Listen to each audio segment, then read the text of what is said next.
वालेकुम स्टूडेंट, कैसे हैं? तबीयत से ठीक है। आज के इस लेक्चर में हम एक्सपेरिमेंट नंबर 4 के बारे में डिस्कस करने जा रहे हैं। वो ये है कि determine the viscosity of liquid at room temperature by viscometer method. देखें जी, आपने किसी भी लिक्विड की विस्कोसिटी को डिटरमाइन करना है रूम टेम्परेचर के ऊपर रहते हुए। कौन सा मेथड यूज़ करते हुए? विस्कोमीटर मेथड यूज़ करते हुए।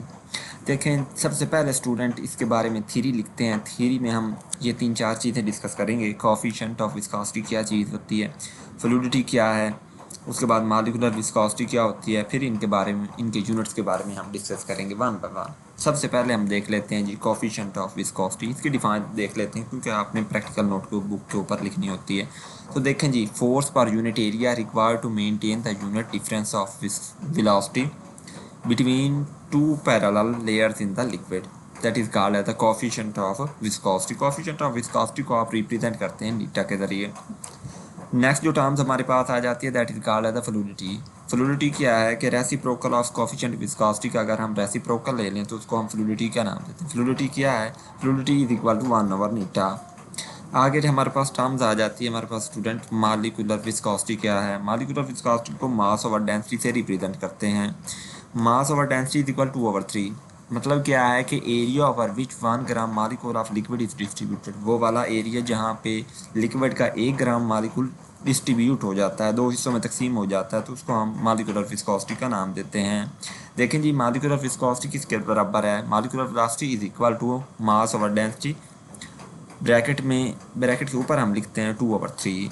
इसको हम मॉलिक्यूलर विस्कोसिटी का नाम देते हैं। अब जिन टर्म्स के बारे में हमने डिस्कस किया है, इनके यूनिट्स क्या हैं? Units of viscosity in centimetre, gram, second के यूनिट्स में अगर देखें तो कोएफिशिएंट ऑफ विस्कोसिटी को हम डाइन्स पर स्क्वायर सेंटीमीटर में रिप्रेजेंट करते हैं। और डाइन्स पर स्क्वायर सेंटीमीटर को हम 1 पॉइज का भी नाम देते हैं। और 1 पॉइज 2 तरह के हो सकते हैं स्टूडेंट। एक को हम सेंटीपॉइज का नाम देते हैं और दूसरे को हम मिलीपॉइज का नाम देते हैं। सेंटीपॉइज बराबर होता है 10⁻⁻² पॉइज के, और मिलीपॉइज बराबर होता है 10⁻³ पॉइज के।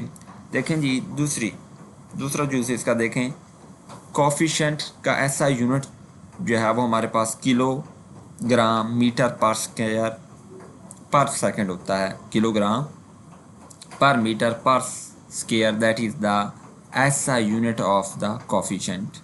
ठीक है। और 1 पॉइज किसके बराबर होता है? 10⁻⁻1 kg, किलोग्राम पर मीटर पर स्क्वायर के बराबर है। नेक्स्ट जो हम इसका डिस्कस करने जा रहे हैं that is called the apparatus. देखें जी, इस प्रैक्टिकल को परफॉर्म करने के लिए हमें कौन कौन से अपरेटस की ज़रूरत पड़ती है लैब में खड़े होते हुए, कौन कौन से इंस्ट्रूमेंट एसेंशियल हैं इस प्रैक्टिकल को परफॉर्म करने के लिए। सबसे पहले that is called the viscometer. Viscometer की ज़रूरत पड़ती है। विस्कोमीटर के मदद से की बगैर जो है वो आपको प्रैक्टिकल नहीं होगा। विस्कोमीटर नहीं होगा तो आप प्रैक्टिकल परफॉर्म नहीं कर सकेंगे और लिक्विड की विस्कोसिटी भी डिटरमाइन नहीं कर सकेंगे। तो आप स्टूडेंट, इसके लिए ज़रूरी है कि आपके पास विस्कोमीटर का होना। आगे स्टॉप वॉच का होना भी बहुत ज़्यादा ज़रूरी है। स्टॉप वॉच नहीं है तो आप अपने मोबाइल से भी स्टॉप वॉच निकाल सकते हैं। काउंट करने के लिए टाइम ऑफ फ्लो काउंट करने के लिए आपके पास जो है स्टॉप वॉच होना ज़रूरी है। स्पेसिफिक ग्रेविटी बॉटल क्यों होना ज़रूरी है? क्योंकि इससे आपने विस्कोसिटी और डेंसिटी मालूम करनी होती है लिक्विड की, तो इस वजह से हमने स्पेसिफिक ग्रेविटी बॉटल की ज़रूरत होती है। इसके बाद रबर ट्यूब की भी ज़रूरत होती है। रबर ट्यूब की ज़रूरत यहाँ पे क्यों होती है? क्योंकि हमने इस विस्कोमीटर की मदद से सैंपल को सक करना होता है पॉइंट ए तक लाते हुए। ठीक है, होगा यहाँ तक समझ आ गई स्टूडेंट। आगे है प्रोसीजर मैं आपको वैसे ही बता देता हूँ। देखें जी स्टूडेंट, एक हमारे पास है जी विस्कोमीटर। ये है हमारे पास एक विस्कोमीटर। विस्कोमीटर में क्या है कि यहाँ पे आपने सैंपल डालना है। फॉर एग्जांपल आपने वाटर डालना है। वाटर जब हम डालेंगे तो उसको पॉइंट ए तक लाना है।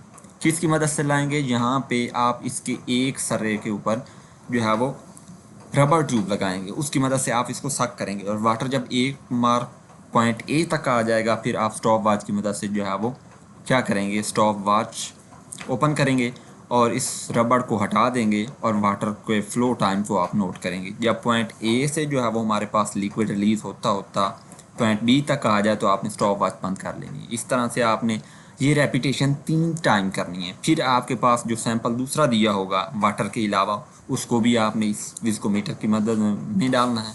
फिर आपने शक्कर की मदद से इसको सक करना है। पॉइंट ए तक लाना है। फिर आपने स्टॉप वॉच की मदद से नंबर टाइम ऑफ फ्लो जो है वो काउंट करना है, और फिर आपने स्टॉप वॉच जो है वो एंड कर देनी है जब ये पॉइंट बी तक आ जाएगा। ठीक हो गया, ये था सारा प्रोसीजर। वैसे देख भी लें, time of flow of water from the mark point A to B using the stop watch.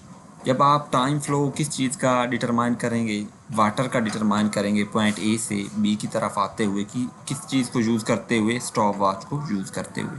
क्या आपने इस प्रैक्टिकल में करना है, क्या मालूम करना है, टाइम ऑफ फ्लो मालूम करना है। फिर then fill the viscometer with benzene. Benzene liquid form में होता है, तो आप उसको जो है वो विस्कोमीटर में फिल करेंगे। फिर रबर ट्यूब की मदद से साक करेंगे, पॉइंट ए तक लाएंगे, फिर छोड़ेंगे। स्टॉप वॉच की मदद से टाइम फ्लो जो है वो उसका काउंट करेंगे 3 time flow of benzene from the mark point A to B. Take at least 3 readings in each case. आपने बेंजीन के केस में कितनी रीडिंग लेनी है, 3, और वाटर के केस में कितनी रीडिंग लेनी है, 3 लेनी है। ये सारा प्रैक्टिकल का प्रोसीजर सेम है जिस तरह से प्रैक्टिकल 1 में हमने परफॉर्म किया था। आगे जी ऑब्जर्वेशन और कैलकुलेशन आ जाती हैं। सबसे पहले ऑब्जर्वेशन क्या है, हमारे पास 2 सैंपल थे। पहले सैंपल को हम वाटर का नाम देते हैं, दूसरे सैंपल को हम बेंजीन का। वाटर का जब हमने टाइम फ्लो डिटरमाइन किया तो इसकी 3 रीडिंग ली। टी डब्ल्यू का मतलब टाइम फ्लो ऑफ वाटर। अब इसकी डेंसिटी ऑफ वाटर भी आप डिटरमाइन करेंगे, ठीक है। इसके बाद जो है वो हमारे पास दूसरा जो सैंपल है that is called as the benzene, liquid form में। इसकी भी आपने टाइम फ्लो मालूम करना है 3 टाइम। इसको हम TL से रिप्रेजेंट करते हैं, बेंजीन है, लिक्विड है। इसकी भी आप डेंसिटी ऑफ लिक्विड की भी डिटरमाइन करेंगे। डेंसिटी ऑफ लिक्विड क्या, बेंजीन। कैलकुलेशन कैसे करेंगे आप, यहाँ पे विस्कोसिटी ऑफ द लिक्विड, जो आपके पास लिक्विड बेंजीन है उसकी विस्कोसिटी को डिटरमाइन करने का फार्मूला क्या है, coefficient of the benzene liquid coefficient of the water is equal to time flow of the liquid benzene time flow of water आ जाएगा। मल्टीप्लाई करेंगे, density of the liquid benzene की आ जाएगी और डेंसिटी ऑफ W का मतलब water की आ जाएगी। नीटा यहाँ पे आपने जो है वो कोफिशिएंट विस्कोसिटी बेंजीन की डिटरमाइन करनी है, तो वो यहाँ पे आ जाएगा। ये चीज़ यहाँ पे आ जाएगी, निकल जाएगा यहाँ पे। ठीक हो गया। उसके बाद ये वैसे का वैसे रह जाएगा, ये चीज़ वैसे की वैसे रह जाएगी। अच्छा जी स्टूडेंट, इसके बाद ये चीज़ भी वैसे की वैसे ही आ जाएगी कि डेंसिटी ऑफ लिक्विड और डेंसिटी ऑफ वाटर। तो ये वाली जो चीज़ है कि कोफिशिएंट विस्कोसिटी ऑफ वाटर वो इसके साथ मल्टीप्लाई हो जाएगा। तो इस तरह से आप कोफिशिएंट विस्कोसिटी ऑफ लिक्विड यानी बेंजीन की आप डिटरमाइन कर सकते हैं, ठीक है। यहाँ से ये चीज़ें मालूम की जा सकती हैं। ये तो टाइम फ्लो आप नोट करेंगे ना, एक मरतबा, फिर दूसरी मरतबा, फिर तीसरी मरतबा, फिर बेंजीन के लिए भी एक मरतबा, दूसरी मरतबा, तीसरी मरतबा।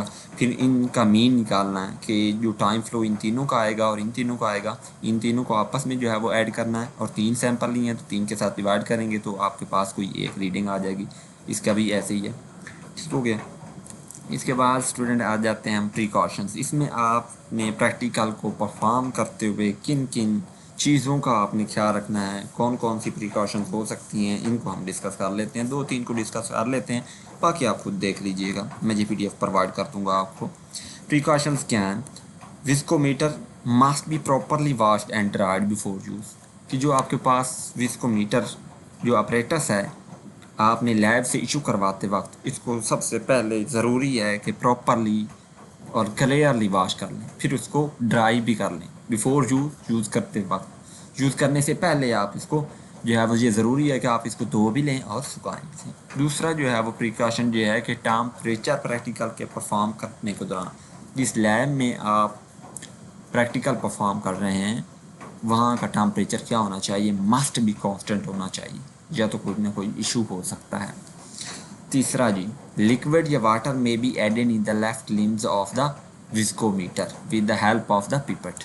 पिपट की मदद से जो है वो आप क्या करेंगे, जो वाटर है या लिक्विड है बेंजीन का, वो लेफ़्ट लिम्ब जो विस्कोमीटर का होगा, लेफ़्ट लिम्ब उसके सरे में आप डालेंगे।